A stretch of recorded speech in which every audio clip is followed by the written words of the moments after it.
A extinta marca CBT, Companhia Brasileira de Tratores, foi uma das maiores fabricantes de tratores da América Latina, exportando para diversos países. A antiga empresa, por mais de 30 anos, fabricou em solo nacional motores, máquinas agrícolas e implementos, e o autêntico Jeep Javali, primeiro da categoria com turbo no Brasil. Veja agora essa interessante história.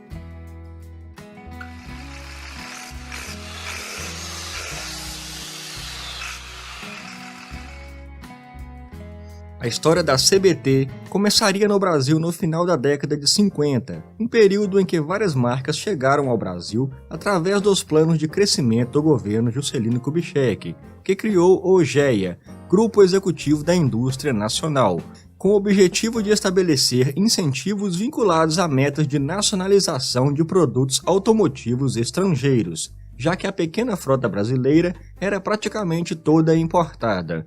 Outro plano do governo foi o Nacional da Indústria de Tratores Agrícolas, para incentivo da implementação de máquinas agrícolas e tratores nacionalizados. Em 1959, a fabricante norte-americana Oliver se candidatou junto ao GEA para instalar uma linha de fabricação de tratores agrícolas pesados no Brasil. Em novembro de 60, foi criada a Companhia Brasileira de Tratores, que tinha como acionista as indústrias Pereira Lopes, a Oliver Corporation e a Mesbla S.A. A empresa começou a construir sua fábrica no município de São Carlos, em São Paulo. A produção foi iniciada em 61. O primeiro trator era o modelo Oliver 950, com elevado índice de nacionalização de 78,8%.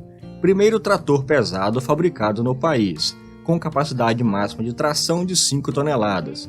O motor utilizado era um Mercedes-Benz modelo OM 321, mesmo utilizado no caminhão 1111, com 6 cilindros, 5,1 litros, calibrado para gerar 75 HPs, e associado a um câmbio de 6 marchas à frente e 2 à ré. O trator viria a calhar em um país que era predominantemente agrícola. Juntamente com o CBT, chegaram também os primeiros tratores da Ford, em seguida Massey Ferguson e Valmet. Já a Agrale seria fundada apenas em 65. Na década de 60, vários lançamentos seguiriam na CBT. Algumas versões passaram a utilizar também os motores a diesel da Perkins de fabricação nacional. O modelo pesado 950 foi renomeado 1020, e posteriormente surgiam também o 1090 e 1105, com opções de motores Mercedes-Benz ou Perkins. Embora equipados com motores muito robustos e de elevado torque, os tratores CBT com freio mecânico ficaram conhecidos por terem um freio ruim. Isso era devido ao sistema de acionamento ser totalmente mecânico com o acionamento do pedal, e subdimensionado dependendo do peso do trator. Até 1971, 10 anos após o primeiro produto sair de sua fábrica, a CBT havia produzido 14.340 tratores, desfeito os vínculos com a Oliver e começado a desenvolver seus próprios produtos. Um dos primeiros modelos notáveis da década de 70 foi o CBT 1000, com motor Perkins de 53,7 HP. Desse modelo foram vendidos cerca de 4.000 unidades em apenas 1 ano e 6 meses. Além de máquinas agrícolas, criaria também 2 modelos de raspadora e niveladora rebocável, os modelos Scraper SS650 e 700, e pás carregadeiras sobre esteira, modelos OC126 e OC156.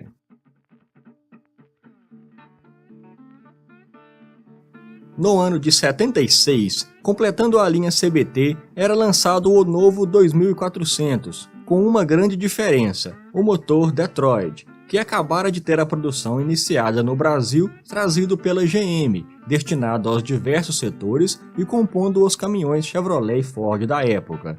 Eram motores a diesel de 2 tempos, e o modelo empregado no CBT 2400 era de 4 cilindros com 118 HPs. Os motores Detroit, porém, não tiveram vida longa no Brasil. Outra novidade da década de 70 foi a utilização de motor turbo no modelo 2105, equipado com o Mercedes-Benz OM 352. A Ford, que também havia iniciado a produção de tratores na mesma época que a CBT, havia saído do mercado em 67. Porém, alguns anos depois, vendo que o Brasil era o quinto maior mercado consumidor de tratores do mundo, retomou a produção, inaugurando sua fábrica e iniciando a produção das séries Ford 4000 e 6000 em 1976. A CBT estava mantendo um nível de produção crescente ao longo da primeira metade da década de 70, subindo para o correspondente a 19% do setor. Mas com a retomada da Ford, acabaria por sofrer um duro golpe. A produção despencou em mais de 69%. Nos anos seguintes, contudo, a CBT começou a reagir e, com os novos lançamentos, em 1980 quase conseguiu retomar a quantidade de tratores do patamar anterior à volta da Ford, cerca de 7.000 veículos por ano. Em 1980, toda montadora brasileira entrava para a era do álcool, apresentando os mais variados tipos de motores e veículos, de motocicletas a automóveis e caminhões. E não seria diferente com os tratores. A CBT iniciou os primeiros testes e, em 81, apresentou os modelos 3000 e 3500 a álcool, anunciados como a primeira frota de tratores a álcool do mundo, utilizando motores Dodge V8 de ciclo Otto, os mesmos que equipavam os caminhões Dodge da Chrysler, àquela altura já em poder da Volkswagen Caminhões. Outras montadoras de tratores também lançariam a novidade, porém, assim como no setor de caminhões, os grandes motores a álcool, para máquinas que exigiam grande torque, não teriam muito sucesso.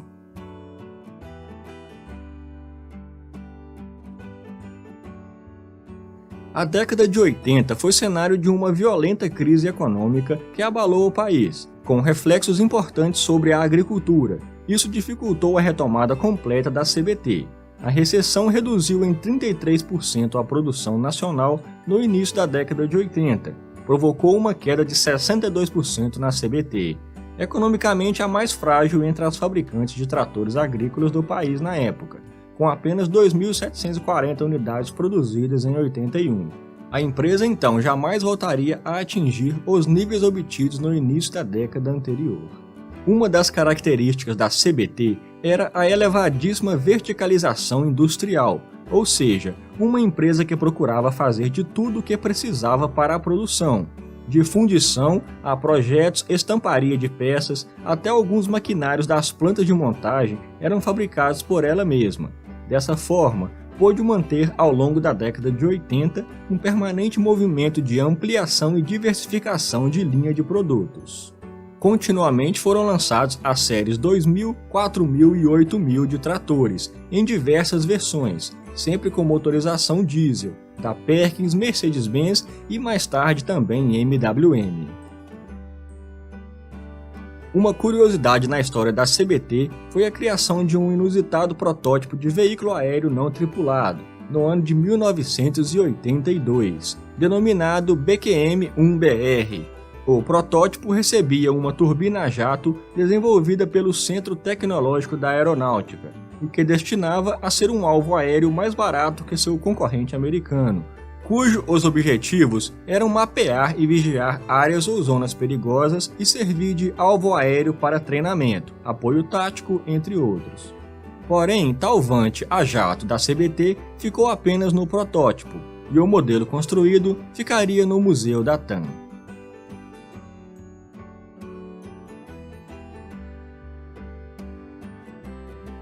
A CBT tinha mais um projeto ousado, fabricar seus próprios motores, e com eles lançar uma linha de utilitários, tratores leves e mais adiante, até caminhões e ônibus. O plano já era antigo, mas só seria comunicado à imprensa em meados de 85, com previsão de início da produção em 87. Eram 3 unidades de motores desenvolvidos, todos de ciclo diesel 4 tempos, de baixa rotação.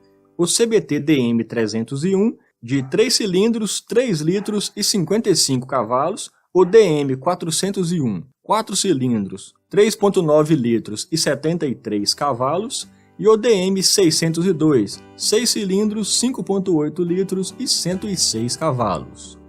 No processo, a CBT chegou ao extremo em sua estratégia de verticalização, projetando e fabricando as bombas injetoras e os turbocompressores para os motores. Enquanto planejava a instalação de seus motores próprios nos tratores, desenvolvia também o projeto de um Jeep 4x4 e começava a lançar também seus primeiros tratores com tração 4x4, com motores Mercedes, Perkins, CBT e MWM. Eram, por exemplo, os modelos da série 8000 e 9000. Ainda vale lembrar que até meados de 87, a CBT estava numa fase bem difícil financeiramente. Foi socorrida por um empréstimo de 40 milhões de dólares do BNDES, saindo assim da crise momentaneamente para lançar o CBT Javali 4x4. Ocorria que o mercado de jipes no Brasil sempre tinha sido de sucesso, desde a primeira versão Willys dos anos 50, mas na década de 80, o projeto já antigo estava sob domínio da Ford, que resolveu encerrar a produção. Com o avanço de estradas e surgimento de várias picapes que permitiam o uso misto de fazenda e cidade, como Ford F1000 e Chevrolet D10, a demanda por veículos pequenos 4x4 teve uma queda. A Ford resolveu tirar o Willys das linhas de produção em 83, ficando apenas os raros Engesa 4 e Toyota Bandeirante. A CBT, então, vendo como uma oportunidade, desenvolvia o veículo de aplicação rural, que seria chamado de Javali. O projeto, iniciado em 87, sofreu alguns atrasos e em 88, ainda em fase de protótipo, a empresa já havia pré-vendido 270 modelos. O 4x4 nacional seria uma das novidades do Salão do Automóvel de 1988. Para sua construção, a CBT desenvolveu um pesado chassi e utilizou quase toda a mecânica dos tratores, com seu próprio motor recém-lançado, o CBT modelo DM301, a diesel de 3 cilindros, porém era o primeiro Jeep com turbocompressor do mercado brasileiro. O 3 cilindros turbo gerava um alto torque de 25,5 kgfm a 1.600 RPM, e 84 cavalos, associado ao câmbio Clark de 4 marchas, freios a disco na frente e a tambor na traseira. Com esse trem de força, o CBT Javali tinha uma elevada capacidade off-road, para o qual foi criado. O grande torque do motor diesel dava-lhe poder de vencer grandes obstáculos, atoleiros e até riachos, já que o motor diesel não possui sistema elétrico de distribuição e ignição. Podia transportar 750 kg de carga em estrada boa e 500 kg no fora de estrada, e capacidade para rebocar 1 tonelada em estrada boa ou 500 kg fora de estrada. Como os seus concorrentes Toyota e Engesa, o Javali tinha o inconveniente de acionamento manual das rodas livres nos cubos de rodas dianteiro para engate do 4x4, além de acionar a alavanca seletora de tração que ficava junto ao câmbio. Todo o veículo era rústico ao extremo. As primeiras unidades do Javali foram entregues em 1990, pintadas só de cinza. Não havia compromisso com a estética, de tal forma que o único opcional foi a adoção de pintura amarela meses mais tarde. Mas o Javali não era destinado ao lazer. O excesso de vibrações e ruído era agravado pelos freios sem assistência e pela folga constante na frágil caixa de direção. A situação só seria corrigida em 92, quando o freio servo-assistido e a direção hidráulica entraram para a linha de opcionais. Alguns pontos positivos ainda eram o Santo Antônio e a capota de lona reforçada, notável por sua resistência às chuvas fortes.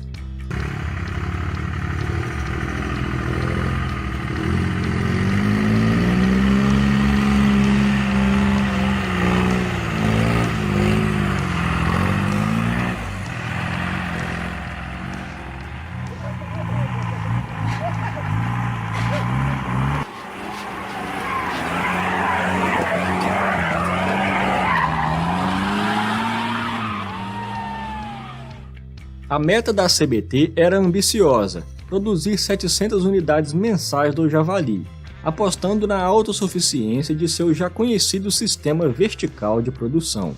Produzindo seus próprios motores, a dependência dos fornecedores se resumia a poucos itens. Até o turbocompressor tinha fabricação própria, e o volante era o mesmo dos tratores. Algumas unidades chegaram a ser fornecidas para o exército. Chegou a ter raríssimas versões 4x2 e com motor 4 cilindros. Algumas fontes afirmam que 3.000 unidades foram fabricadas no total, outras que foram 4.000 CBT Javali produzidos. Por ironia do destino, uma das causas do fim da CBT foi essa independência fabril, juntamente com sua grande dependência de incentivos governamentais ao longo dos anos. Logo no início da década de 90, no governo Collor, ocorria a reabertura para importações e extinção dos mecanismos de proteção à indústria automotiva nacional. A CBT, com o capital imobilizado, perdeu competitividade e sua queda era inevitável. De uma das maiores fabricantes de tratores da América Latina, a qual exportou para outros países e continentes, a CBT ia à falência em 1995, deixando um legado bom para alguns e péssimo para outros.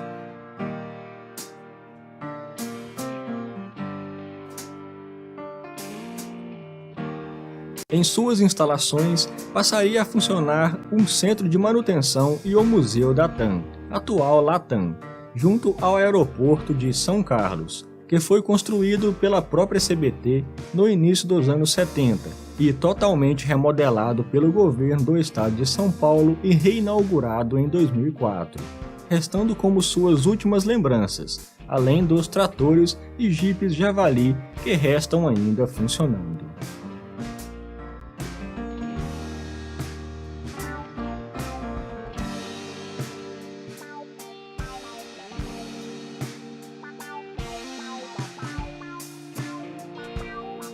Obrigado por assistir, se inscreva no canal e veja os outros vídeos. Deixe também um like e uma sugestão de vídeo. Até o próximo!